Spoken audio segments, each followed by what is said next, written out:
Well, hello and welcome back to our last episode for 2022 of the She Shoots podcast, Women Empowered Women in the Shooting Community, episode 12, Guns-a-Blazin. My name is Regina Ruiz Ordóñez, and I'm from the Canadian University Shooting Federation. And joining me, as always, are Deneen Tomlin and Casey Gavinchuk from Lady Guns, and Kelly Melanson from Maple Seed Project, Slamfire Radio, and CCFR Women's Program. As always, let's start by thanking our sponsors, Cabela's Canada Outdoor Fund, positively shaping the future of the outdoors. Every cent donated by rounding up at checkouts goes towards helping Canadian organizations just like ours. Savage Arms, home to the Stevens single-shot rifles and shotguns, Beretta, family home and operated since 1526, and Vortex, the best in optics. If you have any questions or comments throughout the show, make sure to leave them in the chat box below. Doing so will automatically enter you in the draw for today's giveaways. Today we have two CUSF prize packages to give out. Also, for everyone joining us today to find out who the CUSF Silver Pigeon Draw is, the CUSF Executive Director, Mitch, will be joining us towards the end of the show to announce who that winner is. So I think that's it for me. So Danina and Kelly, can you please introduce our guest for today? Absolutely. Thank you, Regina. We are so excited to have this special guest this evening. We saved the best to the last. I hope I can say that it's the 12th episode, right? So I have the pleasure of introducing our guest tonight, and then we have so much to talk about. So let's talk about Diana. So growing up, Diana's family hobbies were horse shows and barrel racing. In high school, her father introduced her to USPSA pistol competition. And throughout her career as a Tulsa police officer, and by the way, she was with the Tulsa Police Department for 22 years, retiring in 2014. Thank you for your service, Diana. So throughout her career, she continued to pursue barrel racing until she found Three Gun. So Diana's appetite for competitive shooting was revived in 2009 when she sold her horses and her farm to focus on the hobby she turned into a second career. And Diana said she was intrigued with Three Gun because as a police officer, she relied on all three platforms at work and the game hooked her. But what she really fell in love with was the people. So let's talk a little bit about some of those achievements. A two-time USPSA Ladies Open National Champion, the 2015 NRA World Ladies Champion, a two-time IPSC World Shotgun Silver Medalist, took the gold on the ladies team in 2015 and 2018. And in addition, she's competed for the United States in two Pan American shotgun matches. But hold on, there's more. Because I don't want to talk just about all of that shooting, because Diana also is kicking ass in the advocacy game. Yeah. She has a passion for promoting the shooting sports and responsible gun ownership and the Second Amendment. And she is the founder of something called the DC Project, and we're going to talk about that tonight. It's a grassroots, nonpartisan educational effort bringing women from every state across the U.S. to Washington, D.C. every year to meet with legislators. And together with her husband, Ryan, the Mullers also founded the Ambassador Academy, which we're going to touch on tonight, a 5-day training course designed to foster more effective ambassadors in the Second Amendment community. So, Diana, it is such a pleasure to have you on tonight. Thank you for joining us. And we can't wait to talk about Three Gun, the DC Project, the Ambassador Academy, and any other good little nuggets that come out of the conversation tonight. So welcome. Well, that's a wrap.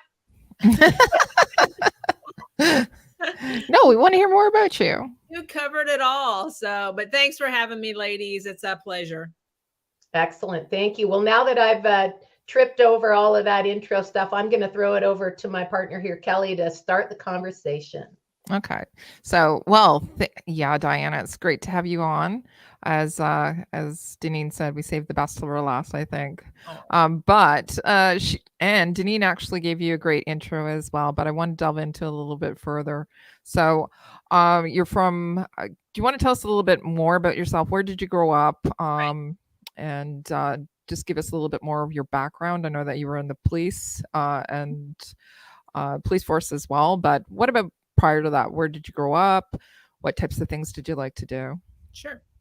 Well, I grew up in north central Missouri, so it's right smack Okay. dab in the middle of the country, and very much a rural area. There was about 5,000 people in my town. There was probably 80 people in my graduating class, and it was a great upbringing. I didn't do much hunting. I think that's what got me into the shooting sports was that Dad Okay. and I went hunting at like 14, 15.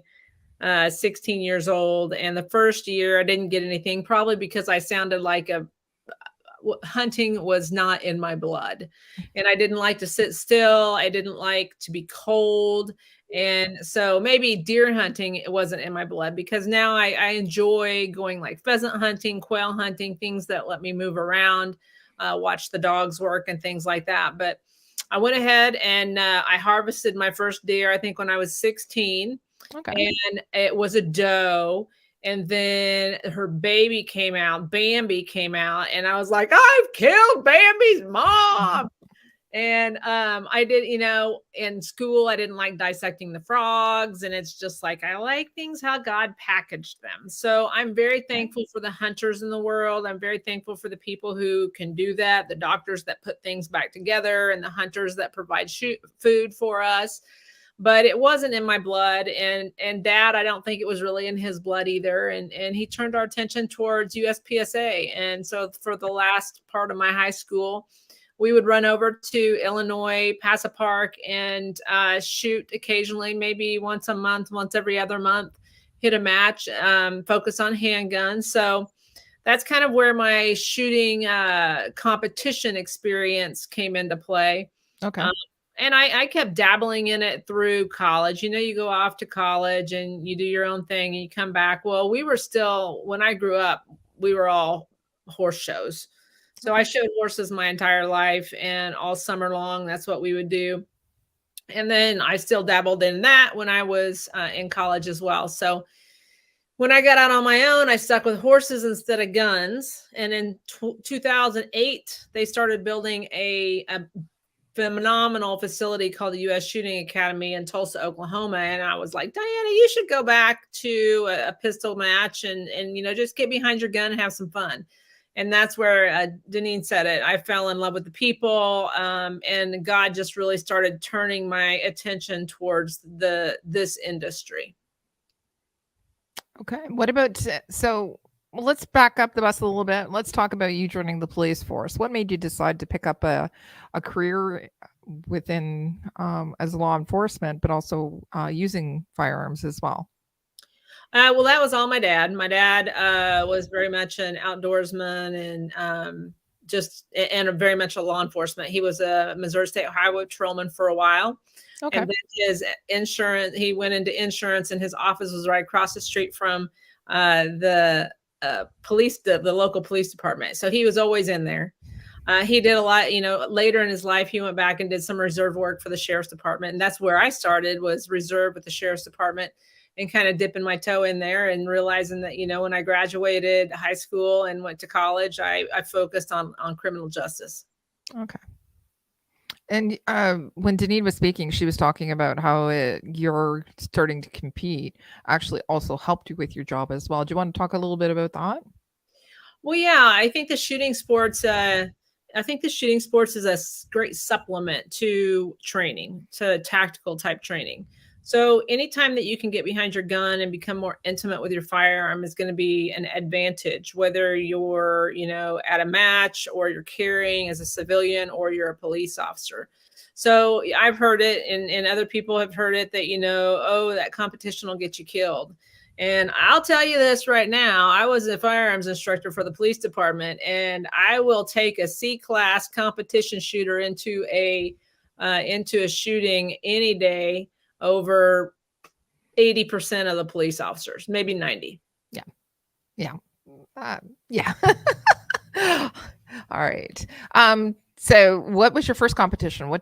How'd you get into it? Like you said, you went over and you started shooting in Missouri. Actually, so let's talk about that. I think there was like a ladies only handgun shooting. This was probably in 90. Sometime in the early 90s, like 91, 92, maybe. I may have been in college. So I go over this match, and I'm unclassified because I wasn't into the sport that much. I'm unclassified, and I end up coming out of this match with a gun. I won a gun. I won Oh, first. wow. Unclassified, and I got like a little 22 Smith & Wesson. Still have it, semi-auto. Loved it, and I was like, that's super cool. I've never won a gun at a horse show. So anyway, that's kind of like the beginning of my shooting career. It was just a lot delayed because I didn't start really competing again until probably close to 20 years after that. Okay, so there was a period between. You said you've been shooting since you were 14. That's the first time that your dad took you out hunting. Is that true, or were you shooting before that as well? No, we shot before that, and I've been asked this a lot. When did you take your first shots? And honestly, I can't remember. Okay. My dad has passed a couple of years ago, and we've talked about it, and he's like, I really don't remember. And but we would shoot. He had a bullet trap in our basement. Oh, okay. I remember zeroing guns, pistols in our basement. I had to. My poor mom, she's a saint. She's a saint. So Kelly, I was thinking maybe that we've talked about Diana's background and getting into it and talking about how moving from using it for work into competition. So we talked about your background in pistol. Can we move over to 3-gun now and how you got into that? Well, along about it wasn't too long when I came back to shooting. It was about 2009, 2010. There were really only about 5 major matches across the country, 3-gun matches. And once I found that, I was totally hooked because there's just so much more diversity. From a personal perspective, those are all 3 platforms that I use at work, so it could benefit me. There's just a lot going on, and I really enjoyed the diversity of the 3-gun competition, and I love the people. Those are really my people. It's kind of funny because when you get into the shooting sports, whether it be sporting clays or IDPA, USPSA, 3-gun, it's like every little niche has its kind of personality. I don't know if you guys experience that, but that's how we feel about it. And I love the 3-gun people. Not that I hate the other ones. It's just that those are my people. That's fantastic. And it's so true. I've found it myself. I'm sure Kelly would agree. Every shooting sport seems to have its own personality and it attracts a different kind of mindset. But gun people are good people. I know that all the different kind of sports I've tried, although the personalities do differ, I've enjoyed all the different sports and introductions and opportunities. So you're right, Diana, they are definitely good people. So where was your first 3-gun match? There was one in Missouri, and I think that's the first one that I went to. FNH USA had a 3-gun around in central Missouri, probably about an hour and a half from my folks. But this is after I had went to Tulsa. I've been in Tulsa for 15 years at least. So yeah, it was very much delayed that I got back into the firearms industry for real. I say it's a God thing because I really had no intention on, being a professional shooter. It's just kind of once this got my attention and my heart, I was all in on that. I sold everything. I sold my farm. I sold my truck, tractor, trailer, left a horse on the farm that was broken. He went with the house and everything. And then I moved to town and started focusing on shooting, which was I was doing both. I was a police officer and shooting at the same time. And I retired earlier than I expected because it was becoming so lucrative and taking up so much of my time that I wasn't able to, I couldn't have one foot in one and one foot in the other. I needed to make a decision. So I pulled the plug early on the police career and focused full time on being a professional shooter. So that wasn't my dream. That wasn't my plan. So that's why I say it's a God thing. I have a lot of those God things I'll attribute to him. Okay. What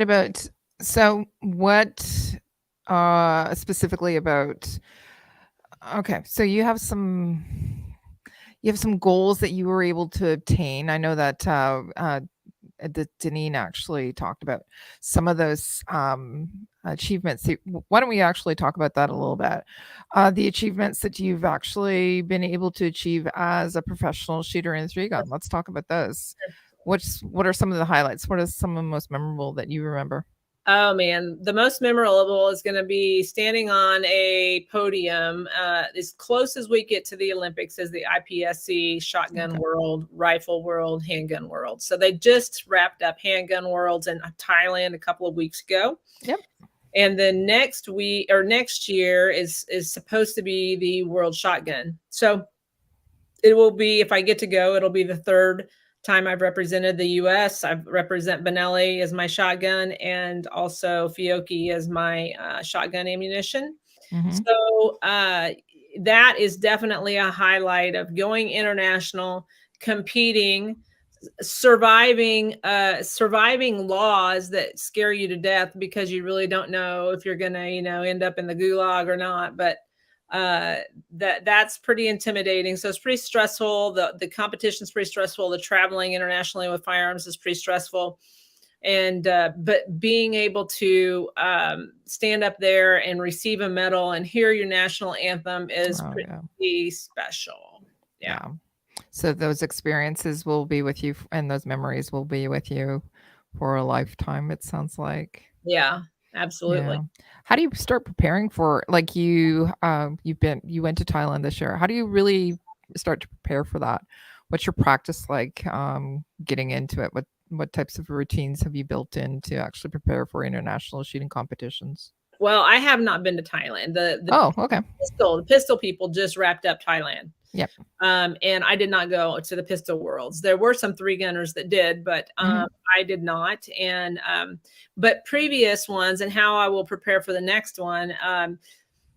IPSC shotgun is, for everybody listening, it's not sporting clays, it's not trap, it's none of that. It is the action shooting sports focused on shotguns. So you're going to shoot a lot of steel. You're going to shoot a lot of flying clays, activators, things like that. Ooh, and they also shoot buckshot on paper, and knowing that your buckshot runs and that your buckshot patterns is a big deal. And then slugs. So it's birdshot, slugs, and buckshot, and it's a lot different than 3-gun. 3-gunners are definitely we've got a lot of experience with our shotguns, but they're very technical. The swingers and the movers and the activators. I saw people who would activate something and shoot at a target before it would bob, and they would nail them every time. And I was like, but yeah. So that's how you train for. It's a little bit faster. It's a little bit shorter. Make sure your loads are down, your reloads are down, and and they've got rules that we don't have in 3-gun. So you can't leave a round on your match saver. That almost got me disqualified one year. Oops. Yeah. And so it's just definitely different, but that's what makes it a cool experience. Okay. What about you specifically? How do you prep for your next match? I prep for 3-gun by sitting on, now I can prep for my competitions by sitting on the computer for hours and hours prior to, and then I go get in the car and my husband's got everything packed, and then we go and we have a good time. That's how I prep. That's how it's literally, what we do for our sponsors and what we do for this industry is bigger than just us, and it's bigger than just one match. So there's a lot of my attention that goes into the advocacy part, which, a rising ocean raises all ships, rising tides raise all ships. So I think my sponsors appreciate that, and that they understand that, I may not be practicing all the time. I may not be at the top of the podium all the time, but what I'm doing is meaningful work. Okay. Deneen, you want to Oh, sorry, Cal. I just want, Yeah. before we go off onto maybe the advocacy or something else, I thought for some of our listeners and for anybody who's watching this later on our YouTube channel, just in case they don't know what 3-gun actually is and True. consists of, and shotgun, because you were clearly saying that it's different. Could we just get a little rundown, Di, of what a 3-gun match entails, so that our viewers know what we're talking about? Oh yeah, you should. I'll send you a little video. Maybe you can cut and paste it in here. But 3-gun is rifles, pistols, and shotguns. The diversity part comes in is that there's at a match, usually 3 days, 2 or 3 day match. And there's usually 8 to 10 stages, 3 to 4 stages a day. And where the diversity comes in is that I may shoot one gun on one course of fire. I may shoot all 3 guns on all courses of fire. It's really depends on what the match director wants. Sometimes you'll shoot one stage with a pistol, one stage with a rifle, one stage with a shotgun, and then they'll combine 2 guns. They'll combine 3 guns. Some match directors love having all 3 guns on every stage. So, we'll start out with the rifle slung, with our shotgun, our pistol holstered, and I just run around trying to be as fast and accurate as possible. Thank you for that description. And so shotgun is similar but slightly different, it sounds like, where you're just using shotgun with multiple courses of fire. The shotgun is different than international. Only that the target arrays and the technicality, since it's only, there's a lot of no shoots internationally. There's it's just much more technical. In 3-gun, we've got a lot of targets, and we'll have an all shotgun stage, which we all love. We all love all shotgun stages. But it'll have 50 rounds on, and my shotgun holds 13. So you've got to do the math. I've got to carry all of that stuff and then get them into my gun. And those guns can get pretty heavy if, for a newbie. And I can remember being a newbie, and I was like, this gun was like 100 pounds by the end of the course of fire. And I was like, I can't hold it up. But now, once A, I must be stronger, and B, I don't stay out there as long. So it's a little easier. So I just want to, I follow you on social media, and I love when you guys are out shooting. And I think last year there was one match where you entered the course of fire and you forgot your ammo and you had to run back or something. I loved watching it. I had to watch it a few times. Can you share with us? Because that is such great sportsmanship, and everybody was cheering and having such a good time. Yeah, if I remember correctly, that's happened to me a couple times. So what happens is we have our normal belt, but then if it's a heavy shotgun stage, we'll have a secondary, like a weight belt that's got a lot of shells on it. And, you're standing around, so you don't have that on the whole time you're waiting. And it's not just me, other people have done it too, but they forgot to put the belt on. So you like ground your guns, you safe your guns, you run back to your car or wherever your stuff is, you put it on, and then you jump back in. It's pretty, it's comical, but it's not a really good winning strategy. Probably not, but it was entertaining. And I love the cheering and the laughing, and just the fact that everybody was having a good time, regardless of the fact there was a bit of an oopsie happening there. So yeah, that was good. And thanks for posting those, because it's not always perfect, right? Yeah, so, no. Love it. Kelly, you were going to say something. I've cut you off twice now. No. Diana, do you want to mention some of your sponsors before we get into the advocacy part? So sure. Who are some of the sponsors that you actually represent and work with? Yeah, I've mentioned Benelli. I've mentioned Fiocchi. My rifle is a Daniel Defense rifle. Okay. And on that is a Night Force Optics and a Hyperfire trigger.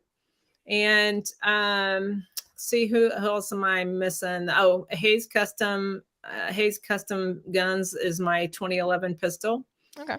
And yeah, and it's just it's nice to be able to do this as a job. And I couldn't do it without my sponsors. 511 is my clothing sponsor, and it seems like I'm missing somebody else. I'll think of it. I got the rifle, the pistol, the shotgun, the ammo, the optics, the trigger. the the clothes. clothing. You have. Do you I do have have, belt? I do have, let me tell you about this Sponsor for the sponsor. belt? This is a new sponsor, and their product isn't released yet, but it's called GoSafe. And GoSafe is like tomorrow, I'm going to the airport and I'm sitting here wanting to take my gun with me to Tulsa, which is an hour and a half away. And once I get there and I'm not flying with my gun, how do I secure my gun?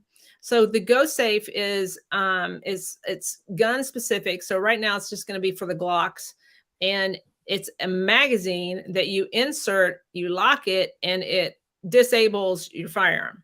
Oh, You okay. can't take the magazine out. You can't run the trigger. It's basically rendering your firearm completely safe. So that's a cool new product that I've been happy to be on and hopefully we'll be launching this coming year. Okay. Well, that's Well, something thanks to for look sharing. forward That to. sounds exciting. Yeah, Yeah. absolutely. Denise, do you want to talk about to Diana about the DC project? I would absolutely love to. It's something that I have watched from this side of the border. I've been honored to be a guest on some of the podcasts talking about what's been going on down there, and certainly love seeing all these very committed and well-spoken women talking about Second Amendment and gun rights. So you've done something quite amazing, Diana, and I'd love for everyone to hear a little bit about the DC project and how it started, and tell us what's going on with it now. Okay. Well, like I mentioned, the DC project was definitely a God thing because I had no intentions on starting a new organization. Had really no inclination whatsoever. And I really wasn't plugged into politics. Honestly, I feel like I'm probably like 95% of Americans, at least, is that we just get up, we go to work, we raise our family, and we expect the government to stay in their lane. And the governments have not been staying in their lane. So it's only been since I started the DC project that my kind of awakening and a light bulb moment, because, I'm retired. This is 2014. I'm retired. I'm shooting for a living. I'm living the life of Riley. And I find myself in Washington, D.C., and a friend of mine said, "Do you want to meet your legislator?" And I was totally apathetic. I didn't care one way or the other, but I thought, hey, that's what you do when you're in Washington. And I took that meeting, and it was there that the light bulb went off. And I said, "Hey, is there something that we should be doing to educate the people in this building that are making some horrendous decisions?" I've told that story so many times. I've said that so many times, but that's how it started. And then fast forward to 2019, 2020, 2019, we saw Virginia fall to an all anti-gun government, from governor all the way down. And 98% of their counties declared themselves gun safe sanctuaries, 2A sanctuary cities. Basically, they were pro-gun, and the small pockets that changed the law and that were forcing gun laws were in the very much of the minority. And I thought, wow, the fight is really in the States. So I asked the women that had been coming to Washington, D.C. What we did is I gathered one woman from each state because I only have standing in my own. I used women because they have a stronger voice when it comes to talking about the Second Amendment. We meet in Washington, D.C., break up into small groups, meet our legislators. And but then once we saw Virginia fall, Virginia's very, very, patriotic, rural state. And I asked the girls that had been coming to Washington, D.C. to go home to their own states and try to influence at the state level, influencing our friends, really, actually now it's not just about our legislators. It's about everybody. It's about the janitor. It's about our friends. It's about our families. It's about our communities. And really the key is going to be starting local. We have to run for school boards. We have to take the reins back from, who is running our cities and what direction are they taking us? Things like that. That's an excellent overview, and I appreciate it. And we appreciate it more than you know, because in Canada, in our gun community, we are experiencing a bunch of things that I don't think we're expecting to happen, perhaps. And I think that the voice of women in the firearms community can make a difference. And so you guys have laid the groundwork, and it's really motivational for me to see what you guys have done. So thank you for doing that. And we may call you. We may need some input. Who knows? Who knows? I'll be glad to. I don't have any special training. I want to tell everybody that's listening that it doesn't take any special training. It's really just putting one foot in front of the other and having intentions of doing something, and getting engaged, because it's overwhelming. Honestly, it is. When I look at our arch nemesis is Moms Demand Action. It's a Bloomberg funded anti-gun group of women. They're very bullish. They're very Antifa-ish. They're very misinformed. I feel sorry for them because they're not listening to experts. And I've said it before when I've testified. I'm like, I'm a police officer. I have some experience with violence. I have some experience with firearms. Maybe you should listen to me instead of a marketing guru who's just stirring up your emotions. But yeah, it's a David and Goliath type situation. And it can become overwhelming that, they've got a $60 million budget and ours is just a wee littler than that. A little bit littler. A little bit littler than that. It's amazing. And I've had the opportunity to meet with a bunch of your ladies when I've been down at SHOT Show, and what a great group of women leading from their heart and really putting one foot in front of the other, like you said. So it's pretty outstanding. So Thank you. Yeah, you're welcome. Yeah, it sounds like you it's exactly the same sort of things that we're talking about. Women will actually have more of an impact. Their voices may be heard a little bit more. Also, it needs to be grassroots. It needs to be with our neighbors, our friends, and spreading the information or to challenge that misinformation by just actually having conversations with people and taking them to the range. So congratulations on actually your success and everything that you've been doing down in the US. So I just wanted we try. I don't know how successful we are, but we are definitely towing the line. And I don't know how you guys experience it, but the whole Twitter, are you watching the whole Twitter gate and realizing what we've been saying? Us conspiracy theorists have been saying that we've been censored and that we've been targeted, and now it's becoming a fact, and that there's people that are so plugged into the matrix that they can't even absorb the truth, because they've been wrong, or they've been duped or lied to. So it's really tough. And when they have the messaging, I just saw a report that there are zero minutes covering the Twittergate scandal on our major medias. Yeah.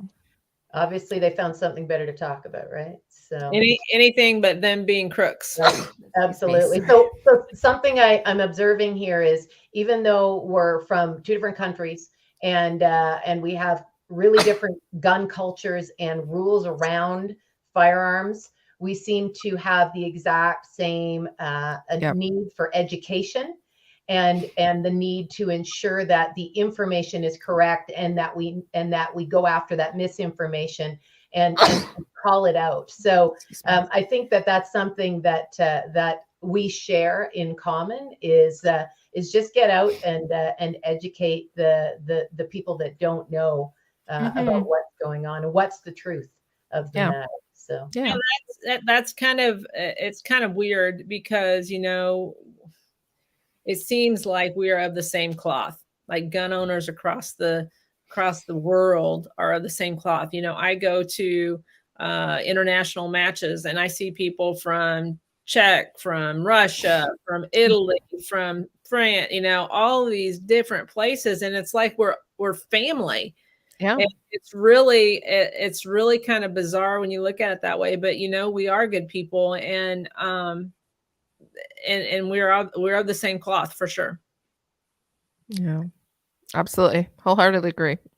On that note, let's talk about the Ambassador Academy. Absolutely. Let's do that. Okay. Yeah. The Ambassador Academy. So when I came into the sport, I got in with like Michael Bain and Shooting Gallery, and I was getting some gigs on the TV, and I was like, it's very uncomfortable, and I wasn't any good at it. And I told Michael, I was like, hey, I want to get better. Is there classes or something that I can take? And he's like, oh no, you're doing fine. And I was like, no, Michael, I get the TV show. It's on my TV. I can see I suck. I want to get better. So I felt like that for years. And then finally, I can't remember the first time I just bit the bullet. I was like, you know what? I'm going to hire subject matter experts in social media to teach me how to, strategize and run analytics. And then I'm going to hire a film and edit person. They're going to teach me how to film and teach me how to edit my film on my phone, real practical things. And then I'm going to hire a 2A talking person, a hostile communicator, and I'm going to practice all these talking points. And it just kind of snowballed from there. And I was like putting all this great stuff, and everybody who comes, they love it. They say it's big kid camp. And, and we have like three or four brilliant photographers.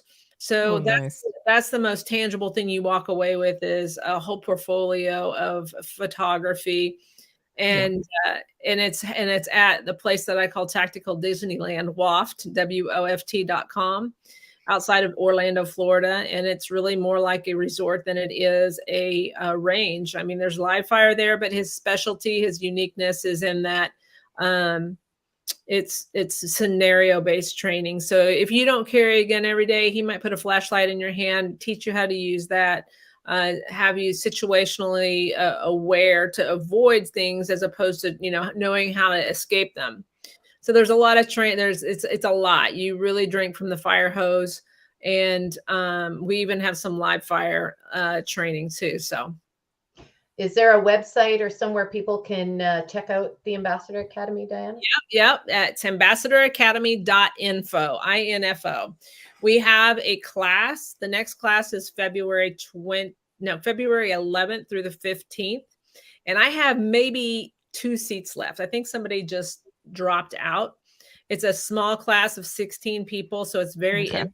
It's very, we can tailor it and customize it to what you need. If you need extra this, extra that, it's definitely, it's an experience. So yeah, just holler at me, or I'm on Instagram, Die 3 Gun. And then on Facebook, I'm Diana Muller 3 Gun, and they can reach out to me on social medias, or they can find me on Ambassador Academy. I'll get emails through that. Perfect.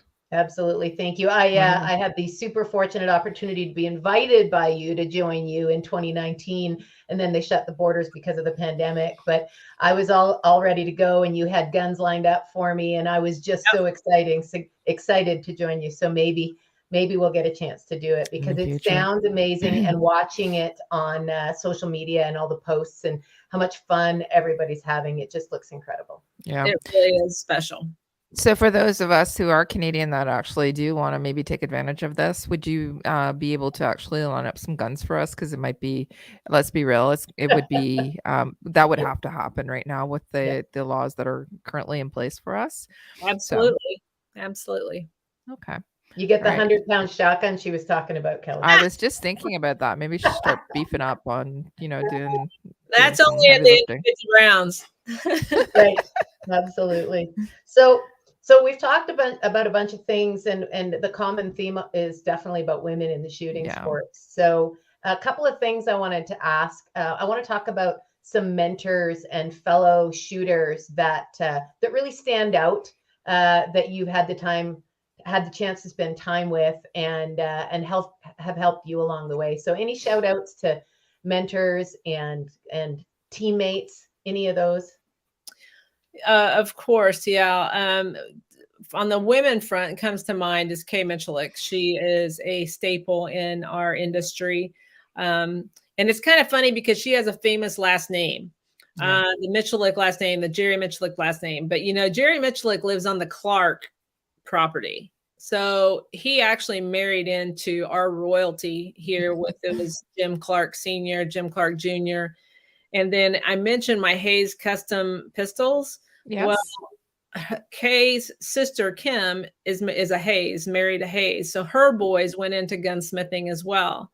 So that's an entire family from the Clark genes, and then Jerry just married into that. But Kay has been a tremendous mentor. She's a tremendous human. She's a great competitor, and she's just so she will give you all the knowledge that she has. Wonderful.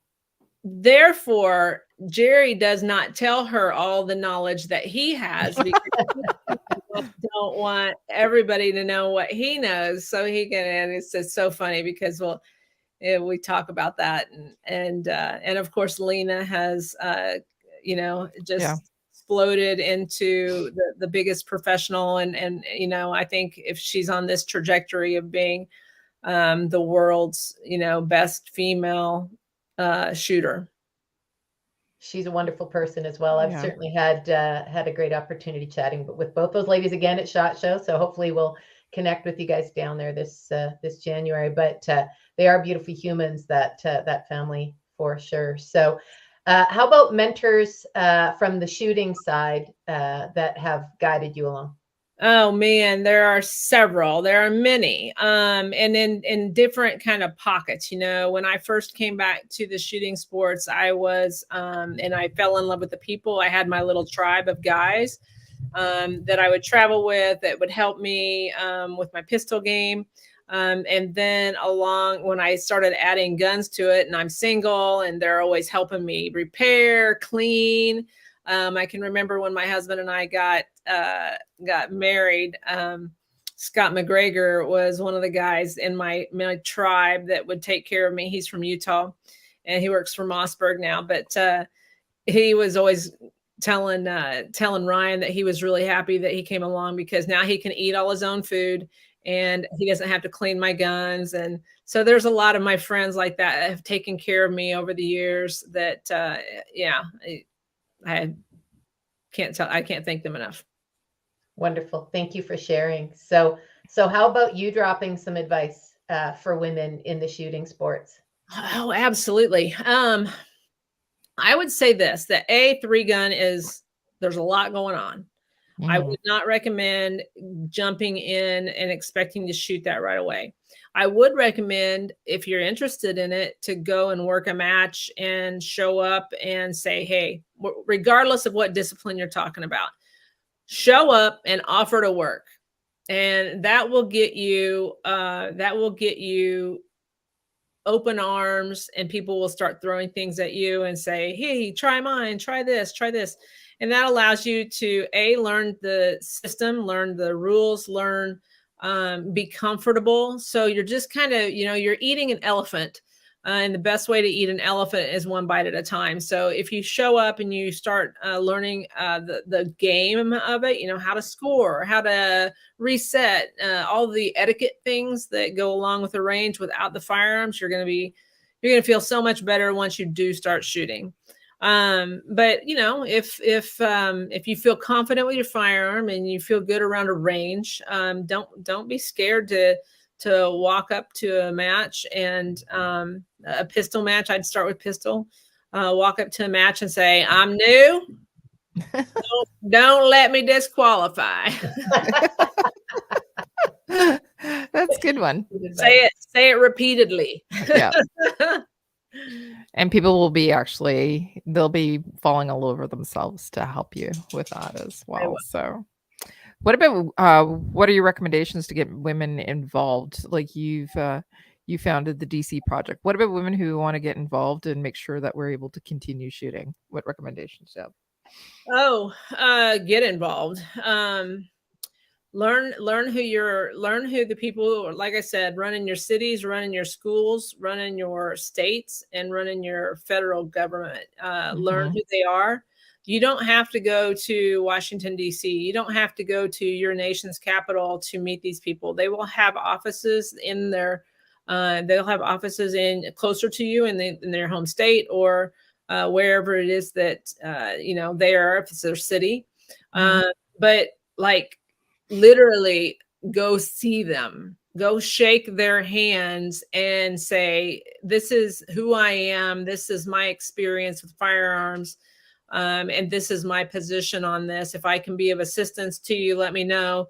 Some of them, aren't going to agree with you. Just they will know that you exist.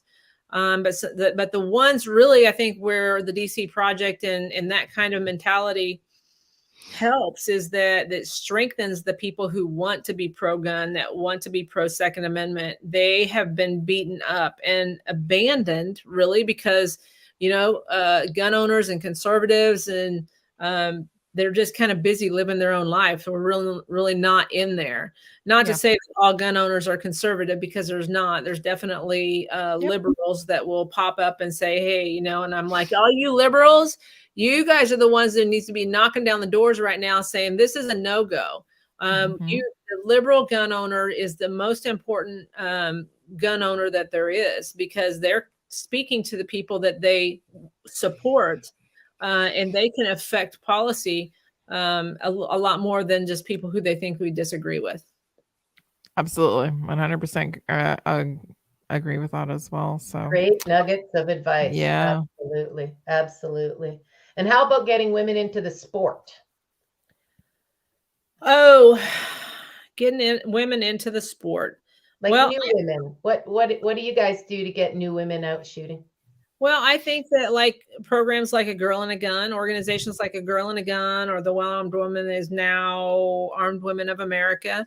But there are a lot of people that are responding to females that are interested in firearms. So I think that our community has done a great job in providing women a place to, do their women thing and be taught by women or feel more comfortable around women. And it's all the talk. You go to SHOT Show and there's always, the women, the minorities, because the Black gun ownership is exploding here in the States as well. And that's because people are doing work. Maj Toure with Black Guns Matter. Tony Simon with The Second is for Everyone. It's just like, individuals are putting forth the effort to reach their community. So wherever that may be, it's just work. You just do the work. Yeah. Do the work. Excellent. Do you have any more questions, Kelly, or are we going to look at some prizes? I see we've I think we should do that, but I also, before we do, Diana, do you want to tell us once again where people can actually look into, if they're interested in hearing about the DC project, where they can give us all the details of where they can find more information about that, as well as Ambassador Academy, and then finally where they can find you once again? Okay. Good idea. Yeah, the DC Project's website is dcproject.info, info, and you can sign up. It's for free. You'll get married to your state director, and it doesn't have to be a female. We take men into our realm and keep them we're obviously hyper focused on women and using our stories and our voices to safeguard the Second Amendment. But dudes, come on in and plug in and see what we're doing. So dcproject.info, it's free. I would love for anybody, that's stateside, I guess, to be able to plug in with that. And I'd be glad to see, help you guys kick off Canada. Great. That would be awesome. And then the Ambassador Academy is ambassadoracademy.info, info. And again, the next class is February 11th through the 15th. It's outside of Orlando, Florida. And fantastic time. Yeah. And then both of those, like Ambassador Academy training on Instagram and Facebook. I think Ambassador Academy was taken, so I had to throw training in there. It's a little redundant. And then on DC Project on Facebook, it's the DC Project. Okay. And on Instagram, it's DC_Project Foundation. Okay. What about you? Where can people find you once again? Social media is, always appreciated for a like and a follow. and commenting on things like that, because we are so censored. So you can find me on Facebook at Diana Muller 3Gun. And then on Instagram, it's DI, the number 3 gun. Wonderful. So thank you so much. Before we turn you over to, or turn Rahina over to some draws, I wanted to say thank you so much for coming on. Such a great ambassador for shooting sports actually all over the world. Well, and you're actually one of my heroes as well. So it's great to have you on. So thank you so much. Thank you, Diana. It was such a pleasure having you. And I hope you'll stick around and maybe we'll get some questions, but I think we're going to give away some prizes first. Okay. Or are we doing it the other way around? Rahina, we can't hear you, but I'm guessing by the hand signals we're doing questions first. Yeah, that's very true. I should probably unmute my mic when I come on. That's okay. But yeah, I think there's a few questions, so I'll let Casey ask the questions first. Perfect. Right. Thanks. I'm gonna have to glasses. Yeah, I popped them up on the screen too. So the first one is from Connor Ware, and my camera is in the way. What was your progression from the firearms you started with in your 3-gun career to the ones that you use now? Well, I definitely started with pistol. I even deer hunted with a pistol. And it wasn't until later that my dad got me into shotguns, and that was for competition. That wasn't for anything but competition. And then rifle came last. And now that's why it's so fun, is because, you're not just limited to one platform.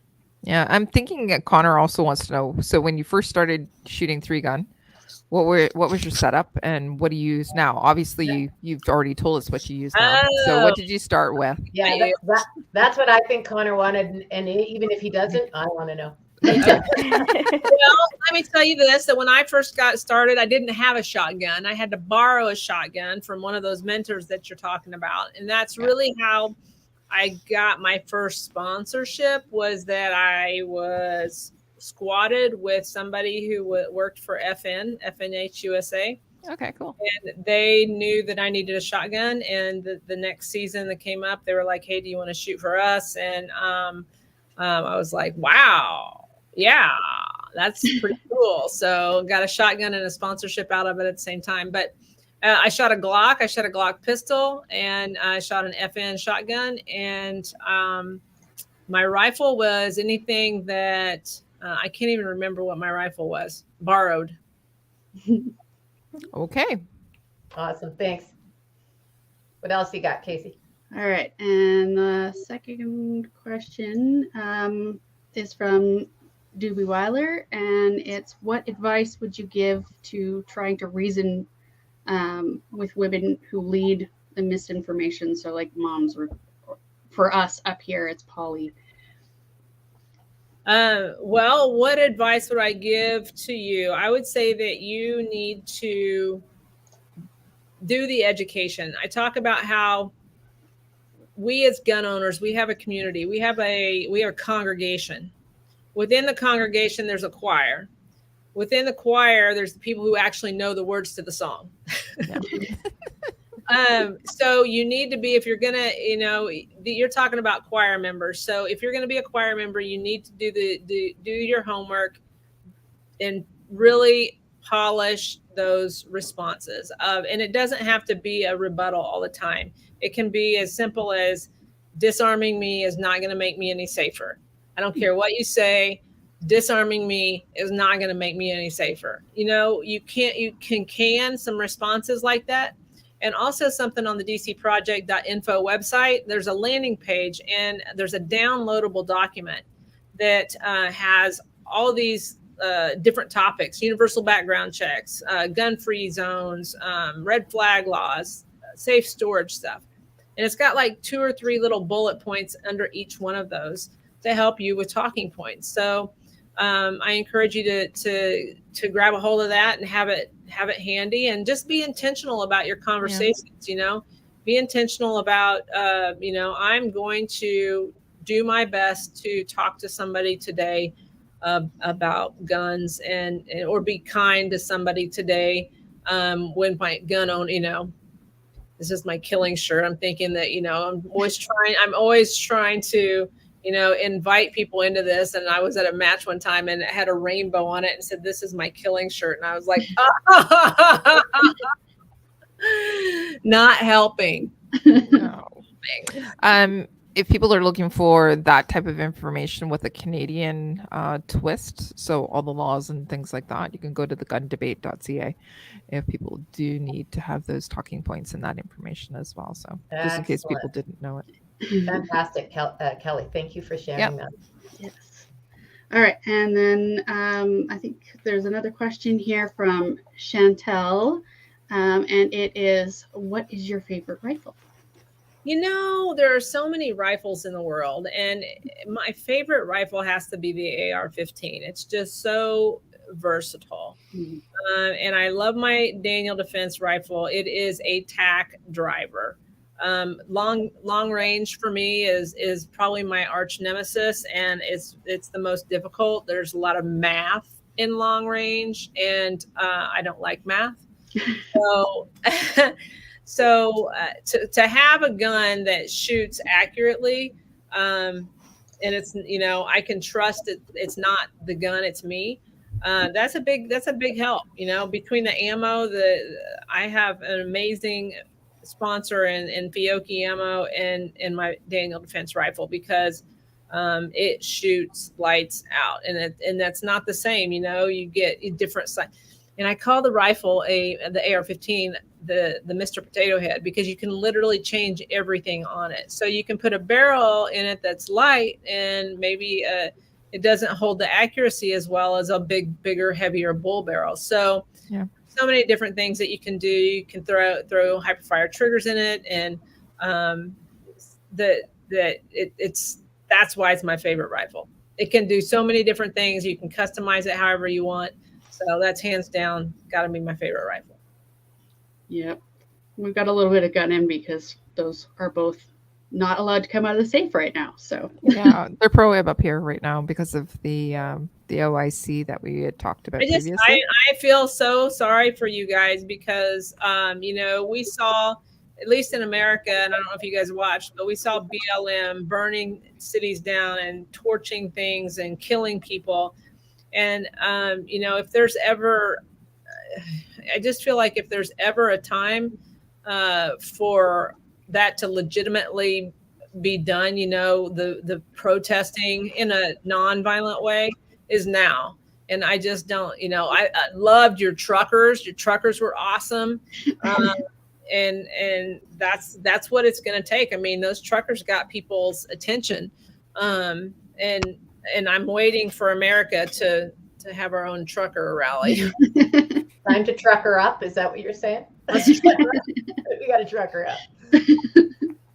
Okay. Casey, do we have any more? Do we have any more questions or comments that we didn't cover? I don't think so. Oh, there was Connor just said that yes, you were right about how his intended question was. Well, that's because I can read Connor's mind. Read. It was pretty clear. I just didn't read it that way. Math and reading. Yeah. Well, thank you everybody for your questions. And now let's give some stuff away, Rahina. Woohoo!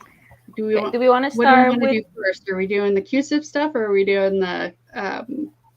I guess they're both. Are we doing our stuff, or are we doing QSIP stuff? Let's do our stuff first, and then we'll bring Mitch in. Yeah. Okay, sounds good. Let's do that then. So it's you again, Casey. So we have two CSF prize packages. We have two CSF prize packages. So who is going to be our first winner for today? A random number generator for prize. Oops. I'm adding. The first winner is Connor Ware. Well, congratulations, Connor. Your comments won you a package. And that package will be a random pile of things I pull out of a box. There'll be t-shirts and hats and who knows what else is in there. So congratulations. So Connor is close to you, Deneen. So excellent. Yeah, and we'll contact you through Facebook to find out your shirt size and stuff like that. So awesome. Okay, and then our second winner is Chantel. Congratulations. Woohoo! Chantel is close to me, but I don't have the stuff. So Yes, So that again, puts you're it on back on me Facebook. again. Yeah. You're on Facebook, so we'll contact you through Facebook to get right. your sizes. Congratulations, both of you. Thanks for your wonderful comments tonight. Yay. Awesome. Okay, so let's go ahead and do the silver pigeon. I see Mitchell's screen. I don't He's see added his to the. face. He's added to the. Hey, you guys hear me? Yeah. Oh, yeah. Okay, Yeah. you're there. Face is not there Yeah, though. couldn't get my camera to work properly, so just a logo for today. Okay, that's Um, totally fair. As long as you're here today with yeah. us, that's all that matters. So as I mentioned earlier today, Mitchell is the executive director of the CUSF, and he's joining us today to announce who the winner of the silver pigeon draw is. But before you do that, could you give us a little bit of background what the silver pigeon draw was and what the prize is? Yeah, so we started a partnership last year with Beretta, and one of the things that was part of that partnership was to, at some point, give away a Beretta Silver Pigeon during the year. They would hold on to the gun for us and handle all the logistics. We just had to find a time and place to draw the name. We had a bit of stuff going on in the summer, so we couldn't fit it in. So we got it all done through the month of November through a donation-based draw.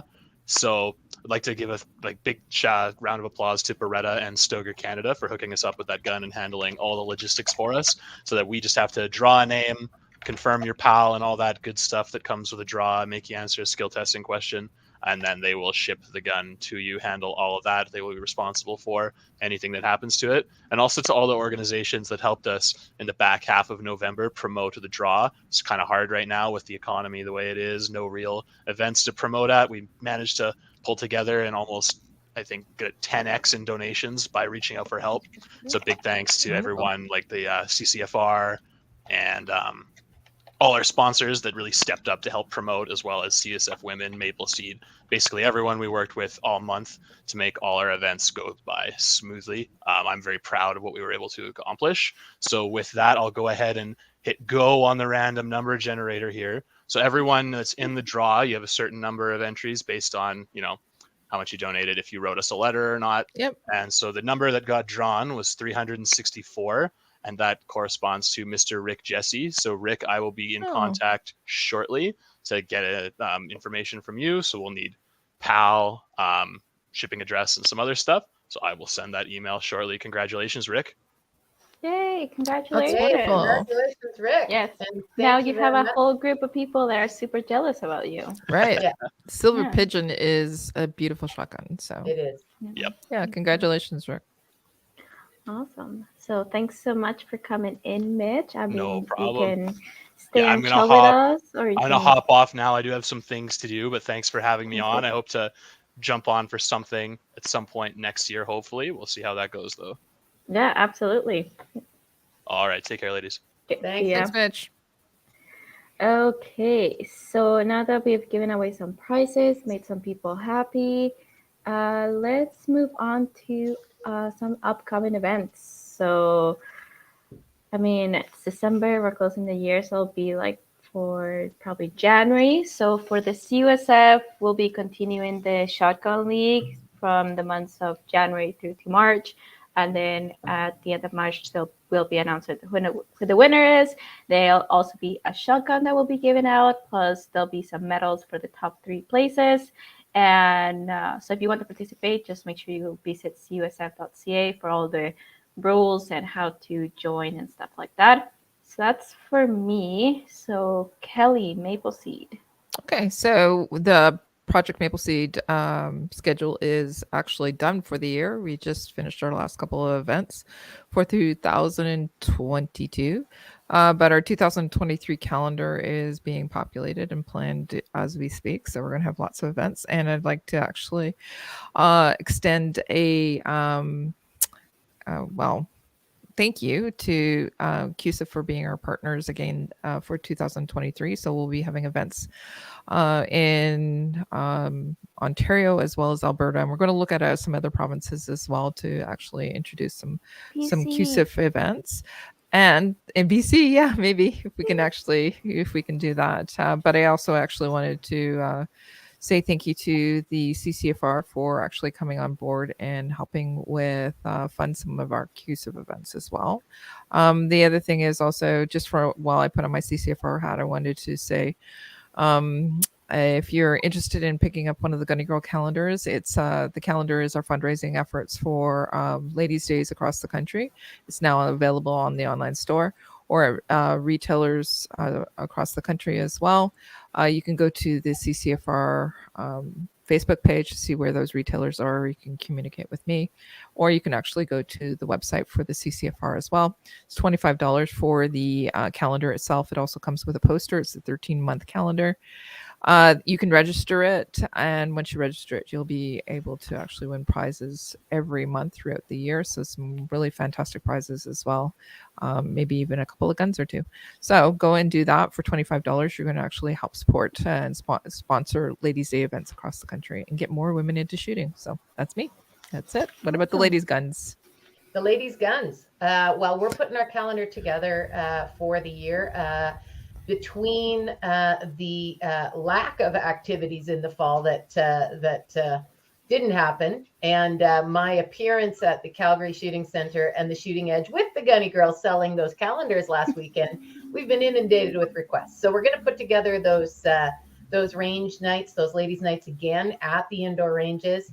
And I'm happy to say that everything that's happening with our government, although it's not great for guns, it's really promoting getting out and shooting guns because everybody wants to do it. So that's going on. I know that we've got some new sponsor activity coming up, and that fun ladies adventure day that we did up in Lac La Biche in northern Alberta, ice fishing, where we had 50 women out on the ice. Well, we're going to do that again. Now this time we're going to be in March. And we're partnering with Lisa Roper Outdoors, and we will be hopefully having 80 women on the ice. I was just going to say, are you ice fishing in March? We are ice fishing in March. We are camping on the lake in the shacks, and yeah, it's about getting women out and having adventures, and just getting some outdoors women out in the outdoors. It's a lot of fun. Is the lake still frozen? It's still very frozen up in northern Alberta. Absolutely. Okay. Pike and walleye. And so Lady Guns is one of the supporters, sponsors, and participants. So not a shooting event, but an adventure event that we will be participating in. So awesome. Off the top of my head, that's it. And I think I should take the opportunity as well to thank CUSIP, CCFR, the Calgary Shooting Center, the Edge, the Red Deer Shooting Center, yes, and everybody else that have been helping Lady Guns put events on and get women out shooting. So thanks to everybody for the support. Diana, did you want to mention any of your own events? Well, we've talked about the Ambassador Academy. We've got SHOT Show coming up, and wow, just a full, it's off the chain. Find it all online. All online. Awesome. So thank you so much. So with that, I'll just give you a quick teaser about She Shoots next year for our season 2, 2023. So it's new season, new guests. We have 4 themes, 12 episodes, more prizes, sponsors, and lots of ways to get involved with us. So make sure you check out our social medias and websites. We'll be announcing everything within the coming weeks about our first episode for season 2, so 2023. We're very excited. We're putting lots of work into it and just happy to share with you guys. So we'll see you in 2023 for that. So I'll just wrap up with my outro now. So once again, I'd like to thank our sponsors, Cabela's Canada Outdoor Fund, Savage Arms, Beretta, and Vortex. If you liked this episode, please leave us a like and follow us so that you don't miss out on any of our episodes. You can watch us on YouTube and Facebook, or you can listen to us on Spotify, Apple Podcasts, Google Podcasts, and iHeartRadio. If you liked our message and would like to learn more about our programs, check out our websites at cusf.ca, ladyguns.ca, and mapleseedrifleman.com. To support us and get some additional perks, check out our membership programs. Thank you all for tuning into the She Shoots podcast, episode 12, Guns-a-Blazin. Make sure to keep an eye out on our social medias, websites for official season 2 announcement of the She Shoots podcast. So Thank you. Have a good night and happy holidays, everyone. Happy holidays, everybody. See you in 2023. Yeah. Good night, everybody.